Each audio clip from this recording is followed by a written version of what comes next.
Isolation. This is the first thing comes up to our mind when we think about Rikers Island.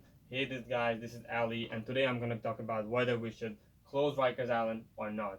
And I'm gonna summarize this in three main points, which will be the mental health of Rikers Island, the Khalid Browder case which occurred in Rikers Island, and then the budget of Rikers Island that we're wasting too much money there. And all the information I have gathered from the book by John Fuller, which is called Introduction to Criminal Justice, as I'm a CRJ major, CRJ 101. That was the book which I have. This is my personal experience, my credibility. And then after this video, I want you guys to have an opinion about this, that Rikers Island should be closed. Now, coming to my first main point, as we already talked about isolation in Rikers Island, which actually caused a lot of mental health issues in Rikers Island. The correction officers only get to sleep 2-3 hours a day because of their isolation and because of they have long hours of 16 hours, 14 hours of shift. So they don't really rather to go back their home and then come back the next day. So they would rather come to their car and then sleep in there for 2-3 hours and then go back, which causes a lot of mental health, mental hygiene issues there. And that is, a lot of people can disagree with that. They could say like, no, this is a very rare case. Most of the officers probably live nearby, but that is coming from a very valid source. Actually, this is from a recent New York Times article, which is called "How to Close Rikers Island," and that was very much published on October 13, 2019.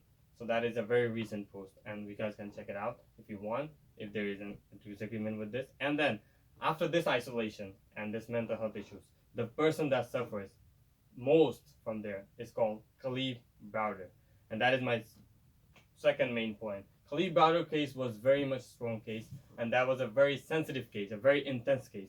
He was in there for 3 years for nothing, the crime that he never committed, and then he was there for a suspicious activity or whatever. But then he was suffering for pretrial. He was waiting on pretrial, and then he couldn't get a pretrial because his bail was too much, and then he had to wait 3 years. After that, he got released, but the isolation, the depression that came up to his mind, he couldn't deal with it, and then he committed suicide, right?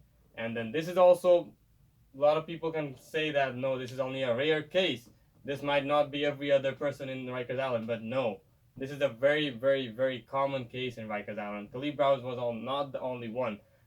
A lot of people, majority of people who are there for no major offense, only for like drug offense, no crime, no felonies, they are there for only pre-trial, and they suffer for the same situation that what Khalid Browder had faced.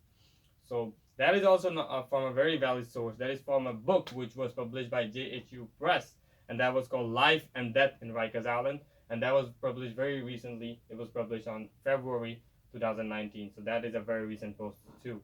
And then after that, being isolated from the country, that comes up to my third main point, which is the budget. The budget is $31 million of transportation cost only for transportation, just for that being so far from us.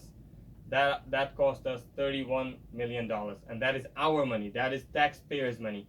So now we don't really want to spend a lot of money there just for the people that are for their nothing and just for being isolated. So, and that is also from a very valid source. Though, if anyone wants to disagree with the argument, and everything, the article is there. It's from also it's from Washington Post, and it is also on October. It was also posted on October, and this is called NYC Council Vote to Close the Rikers Island. And that was my three main points. And as I mentioned earlier in the introduction, that Rikers Island, we are wasting too much money there. We're very much torturing the inmates mentally. We're torturing the correctional officers, and then we shouldn't be doing that. We should actually close it, and then we can just move ahead with it. And then after that, the inmates that are there for more than a year, they shouldn't be there for more than a year because they haven't done any felony. They're only waiting for pre-trial, which actually very much illegal according to our institution, because we are not supposed to be there in a jail for more than 1 year, because more than 1 year is automatically a felony, and that is supposed to be a federal jail or prison. So then, thank you very much, guys. I hope you guys have liked my video, and then you have thought about Rikers Island, which is very much underrated, but I really want you guys to think about this, and then we should move forward to close it, and we should vote, and then we should do everything that we need to be doing for closing Rikers Island. Thank you very much, guys.